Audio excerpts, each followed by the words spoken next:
Hi friends, welcome to my channel cloud computing in Telugu. ఇవాళ ఈ వీడియోలో మనం సెక్యూరిటీ గ్రూప్స్ గురించి మాట్లాడుకుందాం. అసలు సెక్యూరిటీ గ్రూప్స్ అంటే ఏంటి, దానివల్ల ఉపయోగాలు ఏంటి, ఇలాంటి విషయాలన్నీ మనం ఈరోజు చూద్దాం. అసలు what is a security group?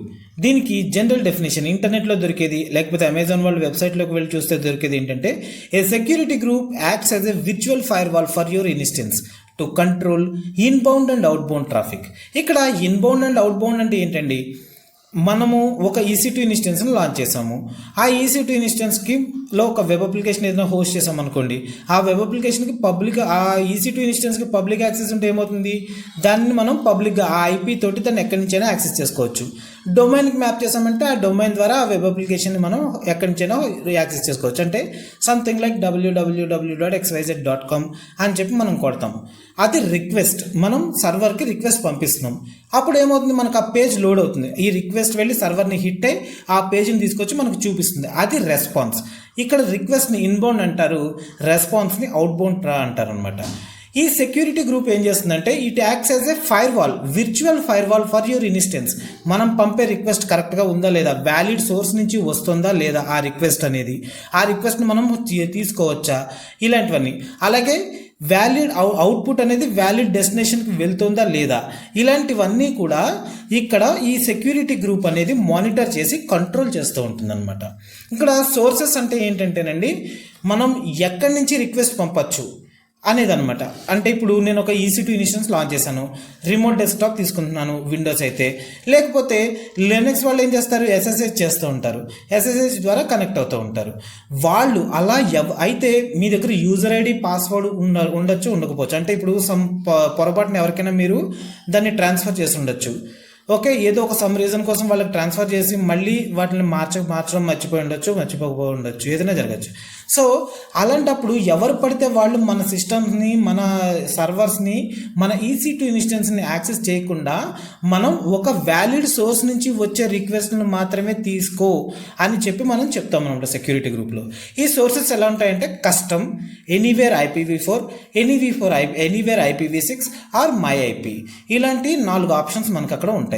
ఇక్కడ కస్టమ్ అంటే ఏంటంటే, మనం ఒక IP అడ్రస్ రేంజ్ సెటప్ చేసుకుని ఈ IP అడ్రస్ రేంజ్లో ఉండే సిస్టమ్స్ దేని నుంచి నీకు రిక్వెస్ట్ వచ్చినా యాక్సెప్ట్ చేసేయని మనం చెప్పేస్తాం అనమాట. ఓకేనా? అలాగే anywhere IPv4 or anywhere IPv6. IPv4 IPv6 అంటే ఏంటి అన్నది మనం ఇంతకు ముందర చాలా మాట్లాడుకున్నాము. VPC గురించి మాట్లాడినప్పుడు మీకు దాని గురించి చాలా చెప్పాను. మీలో ఎవరికైనా డౌట్స్ ఉంటే అక్కడికి వెళ్ళి చూసుకోండి. ఓకే, ఒక ఎనీవేర్ IPv4 మనం ఒక ఇన్స్టెన్స్ లాంచ్ చేసాము. దాన్ని మీరు ఇక్కడే మీ ఇంట్లో కూర్చొని చూసుకోవచ్చు, లేకపోతే ఏదైనా ఇంటర్నెట్ సెంటర్కి వెళ్ళి కావాలంటే అక్కడి నుంచి కనెక్ట్ అవ్వచ్చు, లేకపోతే అమెరికానో ఆఫ్రికానో వెళ్ళి అక్కడి నుంచి కూడా కనెక్ట్ అవ్వచ్చు అనమాట. అంటే మీరు ఎనీవేర్ IPv4 అని ఇస్తే కనుక that accepts request from anywhere else in the world. అంటే వాళ్ళకి valid user ID password credentials ఉంటాయి, అదనమాట నేను చెప్పేది. Accepts request from any IPv4 address with valid credentials. ఓకేనా? అలాగే IPv6 విత్ వ్యాలిడ్ క్రెడెన్షియల్స్. ఆ తర్వాత మై IP. ఈ మై IP అనేది ఎందుకు పెడతామంటే, ఎవరు పడితే వాళ్ళు నా EC2 ఇన్స్టెన్స్ కనెక్ట్ అవ్వకూడదు, ఎక్కడి నుంచి పడితే అక్కడి నుంచి కనెక్ట్ అవ్వకూడదు, ఓన్లీ నా ల్యాప్టాప్, నా డెస్క్టాప్ నుంచి మాత్రమే నేను కనెక్ట్ అవ్వాలి అనుకుంటే కనుక మై IP అని పెడతాను అనమాట. అప్పుడు ఏమవుతుందంటే, మీరు వర్క్ చేసుకుంటున్న లోకల్ సిస్టమ్ ఏదైతే ఉందో, ఇంటర్నెట్ యాక్సెస్ ఉన్న లోకల్ సిస్టమ్ ఏదైతే ఉందో, దాని పబ్లిక్ IPv4 వెళ్ళి అక్కడ సెట్ అవుతుంది. ఆ IPv4 మ్యాచ్ అయితేనే మీరు ఈ EC2 ఇన్స్టెన్స్ అనేదాన్ని కనెక్ట్ అవ్వగలుగుతారు అనమాట. ఓకేనా? ఇది సోర్స్. ఇలా 4 రకాల సోర్సెస్ ఉంటాయి మనకి: custom, anywhere IPv4, anywhere IPv6 or my IP. ఈ విధంగా మనం దీన్ని సెట్ చేసుకుంటూ ఉంటాం. తర్వాత ఇంకా సెక్యూరిటీ గ్రూప్స్ గురించి మరిన్ని విషయాలు చూస్తే, ఫస్ట్ వన్ మనం మాట్లాడుకుంటే, a security group acts as a virtual firewall for your instance to control inbound and outbound traffic. తర్వాత, when you launch an instance in a VPC, you can assign up to 5 security groups to the instance. దాని అర్థం ఏంటంటే, మనం ఒక ఇన్స్టెన్స్ని ఒక VPCలో ఒక సబ్నెట్లో launch చేసామండి. Okay, దానికి మనం 5 సెక్యూరిటీ గ్రూప్స్ మ్యాక్సిమం అసైన్ చేయగలం అనమాట. ఆ 5 సెక్యూరిటీ గ్రూప్స్ తర్వాత చేయలేము, మ్యాక్సిమం 5. అప్పటికే చాలా ఎక్కువైపోతాయి. 5 త్రూ మనం ఇచ్చే రూల్సే హండ్రెడ్స్ ఇచ్చుకోవచ్చు. సో అవన్నీ పక్కన పెడితే మ్యాక్సిమం 5 సెక్యూరిటీ గ్రూప్స్ని మనం అసైన్ చేయగలం. ఆ తర్వాత security groups acts at the instance level, not at the subnet level. Therefore each instance in a subnet in your VPC can be assign to a different set of security groups. దీన్ని మనం ఎలా అర్థం చేసుకోవాలంటే, మనకి VPC setup అనేది, subnet setup అనేది ఎలా ఉంటుంది, ఏడబ్ల్యూఎస్లో ఒక రీజియన్లో ఒక విపిసిని పెట్టుకుంటాము, దానిలో మళ్ళీ సబ్నెట్స్ క్రియేట్ చేసుకుని వాటిల్లో ఇన్స్టెన్స్ని సెటప్ చేసుకుని ఆ సబ్నెట్స్కి మనం రౌట్ టేబుల్ ద్వారా ఇచ్చే పర్మిషన్స్ ద్వారా ఆ సబ్నెట్లో ఉన్న అన్ని ఇన్స్టెన్సెస్కి ఒకే టైప్ ఆఫ్ పర్మిషన్స్ వెళ్తాయి. ఇప్పుడు 2 సబ్నెట్స్ క్రియేట్ చేసుకున్నాను. ఫస్ట్ సబ్నెట్లో 10 సర్వర్స్ పెట్టుకున్నాను, సెకండ్ సబ్నెట్లో 10 సర్వర్స్ పెట్టుకున్నాను. నేను ఇది ఇంటర్నెట్ యాక్సెస్ ఇవ్వాలంటే ఏం చేయగలను, ఆ సబ్నెట్ని తీసుకెళ్ళి రౌట్ టేబుల్లో సెటప్ చేసుకుని ఇంటర్నెట్ గేట్వేకి కనెక్ట్ చేస్తేనే నాకు పబ్లిక్ యాక్సెస్ వచ్చి ఇంటర్నెట్ కనెక్ట్ అవుతుంది. ఓకే, ఆర్ఎల్స్ నాట్ గేట్వే ద్వారా కూడా అలా చేసినా కూడా మొత్తం కంప్లీట్ సబ్నెట్కి ఇస్తాం. ఆ సబ్నెట్ ద్వారా ఏం జరుగుతుంది, ఆ సబ్నెట్ పరిధిలో ఉండే ప్రతి ఇన్స్టెన్స్కి కూడా మీకు పబ్లిక్ పర్మిషన్ రావచ్చు, లేకపోతే మనం తీసేస్తే ప్రైవేట్ పర్మిషన్స్ రావచ్చు. అది సబ్నెట్ లెవెల్లో జరిగేది. కానీ ఇక్కడ విపిసిలో ఏంటంటే, ఈ సెక్యూరిటీ గ్రూప్లో ఏంటంటే ఇది ఇన్స్టెన్స్ లెవెల్లో జరిగేది అనమాట. ప్రతి ఇన్స్టెన్స్కి మనం ఒక సెటప్, ఒక సెక్యూరిటీ గ్రూప్ అనేదాన్ని మనం సెట్ చేస్తాం తీసుకెళ్ళి. అందుకని ఏంటంటే, therefore each instance in a subnet in your VPC can be assigned to a different set of security group. మనకు different sets of security groups మనకి తీసుకెళ్ళి మనకు కావాలంటే ఒక్కొక్క దాన్ని ఒక్కొక్క మన రిక్వైర్మెంట్స్ ప్రకారం అటాచ్ చేసుకోవచ్చు అనమాట, అసైన్ చేసుకోవచ్చు. ఓకేనా, అంటే ఈ విధంగా ఉంటుంది. మనం ఒక సెక్యూరిటీ గ్రూప్ క్రియేట్ చేసుకెళ్ళి దాన్ని తీసుకెళ్ళి ఒక ఇన్స్టెన్స్కి అటాచ్ చేస్తాము, అసైన్ చేస్తాము, రెండో దాన్ని తీసుకెళ్ళి రెండో దానికి చేస్తాము. ఓకే, దానిలో ఉన్న పర్మిషన్స్ ప్రకారం మనం ఎక్కడి నుంచి కావాలంటే అక్కడి నుంచి, లేకపోతే ఒక పర్టికులర్ సెటప్ ఉన్న ఐపీ రేంజెస్ నుంచో లేకపోతే మన లోకల్ సిస్టమ్ నుంచో కనెక్ట్ అవ్వగలం. తర్వాత, if you launch an instance using Amazon EC2 API or command line tool and you don't specify a security group, the instance is automatically assigned to a default security group for the VPC. దీని అర్థం ఏంటంటే, మీరు ఒక ఇన్స్టెన్స్ని create చేశారు using Amazon EC2 API or command line tool కానీ Amazon EC2 API ద్వారా కానీ మీరు ఒక EC2 ఇన్స్టెన్స్ని క్రియేట్ చేసి, and you don't specify security group, మీరు గనక ఏ సెక్యూరిటీ గ్రూప్ని దానికి అసైన్ చేయకపోతే మనకు ఒక VPCకి ఒక డిఫాల్ట్ సెక్యూరిటీ గ్రూప్ ఉంటుందండి. ఆ డిఫాల్ట్ సెక్యూరిటీ గ్రూప్ వచ్చి దీనికి అసైన్ అయిపోతుంది అనమాట, అంతే. Okay, if you launch an instance using Amazon EC2 console, you have an option to create a new security group for the instance. అంటే మనము AWS మేనేజ్మెంట్ కన్సోల్లోకి వెళ్ళి ఒక ఇన్స్టెన్స్ని క్రియేట్ చేస్తున్నాము. అక్కడ మనకు ఆప్షన్స్ ఉంటాయి. మీరు ఇంతకు ముందర నేను EC2 ఇన్స్టెన్సెస్ క్రియేట్ చేసినప్పుడు చూస్తే నేను సెక్యూరిటీ గ్రూప్స్ని సెట్ చేసేవాడిని అక్కడ. ఓకే, అక్కడ నేను కావాల్స్తే ఎగ్జిస్టింగ్ సెక్యూరిటీ గ్రూప్స్ని యూజ్ చేసుకోవచ్చు, లేకపోతే కొత్తది కూడా నేను అక్కడికక్కడే క్రియేట్ చేసుకోవచ్చు. నాకు ఆ ఆప్షన్ ఉంటుంది అక్కడ, నాకు మీన్స్ మన అందరికీ. Okay, if you launch an instance using the Amazon EC2 console, you have an option to create a new security group for the instance. Okay, and the last one, for each security group you add rules that controls the inbound traffic to instances and a separate set of rules that controls the outbound traffic. నేను ఇప్పుడు నాకు ఈ sources నుంచి కావాలి, ఇలా కావాలి, అలా కావాలి, లేకపోతే నేను MySQL యూజ్ చేసుకుంటాను, దానికి నాకు ఆప్షన్ కావాలి, ఇలా రకరకాల సెటప్ నేను ఇన్బౌండ్లో చేసుకుంటాను. అదే సెటప్ నేను అవుట్బౌండ్లో చేసుకోవాలని నేను రూల్ లేదు. నేను కావాలంటే డిఫరెంట్ సెట్ ఆఫ్ రూల్స్ నేను అవుట్బౌండ్ ట్రాఫిక్లో కూడా పెట్టుకోవచ్చు అనమాట. ఇవన్నీ ఎలాగన్నది నేను ప్రాక్టికల్గా నెక్స్ట్ వీడియోలో చూపిస్తాను. జస్ట్ ప్రస్తుతానికి అర్థం చేసుకోండి అంతే. మనము ఒక EC2 ఇన్స్టెన్స్ క్రియేట్ చేసినప్పుడు బై డిఫాల్ట్ దానికి అన్ని దారులు క్లోజ్ చేసేసి ఉంటాయి.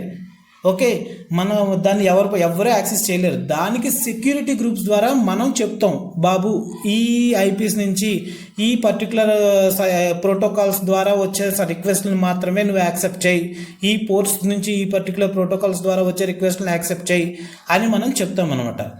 ఓకే, మనం ఏంటంటే అవన్నీ కూడా బై డిఫాల్ట్ అన్నీ కూడా క్లోజ్, ఏది యాక్సెస్ చేసే విధంగా ఉండదు. మనం సెక్యూరిటీ గ్రూప్స్లోకి వెళ్ళి మనం ఓపెన్ చేస్తూ ఉంటాం, ఒక్కొక్కరు డోరే తెరుస్తూ ఉంటాం మనకు కావాల్సినవి. నాకు HTTP రిక్వెస్ట్ కావాలి, వెబ్ అప్లికేషన్ హోస్ట్ చేసుకున్నాను, నాకు HTTP రిక్వెస్ట్ కావాలని చెప్పి ఆ డోర్ ఓపెన్ చేస్తాను. లేకపోతే MySQL కావాలనుకోండి, నాకు ఆ MySQL సెలెక్ట్ చేసుకుని దాని పోర్ట్ ఆటోమేటిక్గా వస్తుంది, MySQL పోర్టు.